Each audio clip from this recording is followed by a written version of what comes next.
I've worked in law, politics, investment banking, and ran my own businesses. And I've advised the US, South Korean, and Chinese governments. How does the world see China?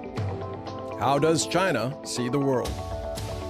I'm Einar Tangen. Find out on Tangen on China, a special series during the 2 sessions.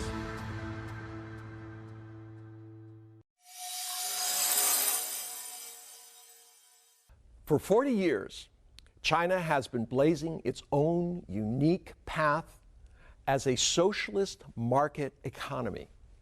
The system works by setting social and economic welfare goals under which free market capitalism operates.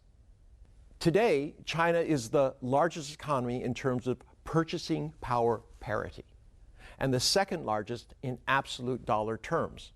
But it started as a country 40 years ago that had no foreign reserves, no high-value exportable resources, only a rudimentary infrastructure. Yet it raised 700 million people from poverty as it raised itself from one of the poorest to an upper middle income nation. It became the factory of the world. Its businesses became world leaders in tech, both in terms of software and hardware.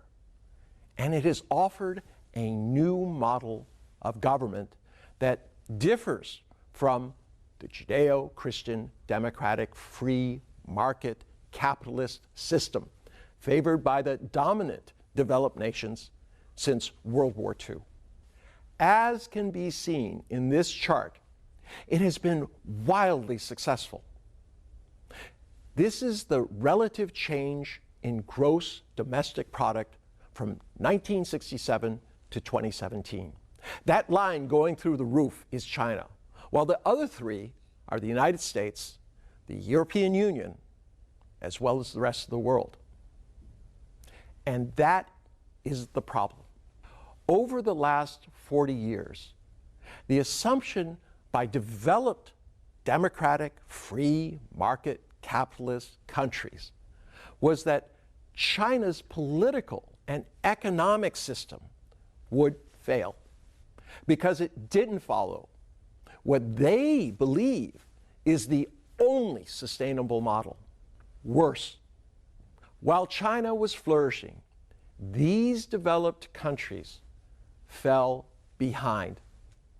With more profits, bigger companies, more wealthy individuals, but rising economic inequality, shrinking middle classes, stagnant wages, and growing dissatisfaction with the political system. Why?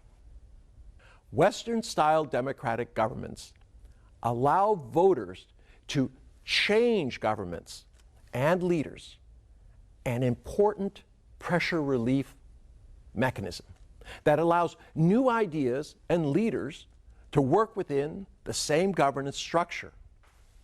But when entrenched interests write the checks to those who make the rules, where people vote for their personal interests rather than balancing them against the needs of society, changing governments hasn't changed the reality for the majority.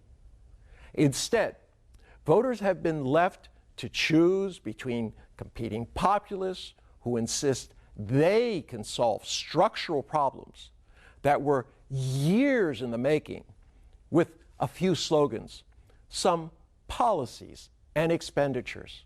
Unfortunately, when time and circumstances prevent meaningful change, it creates a political seesaw of changing governments where one victorious party undoes whatever the previous one did.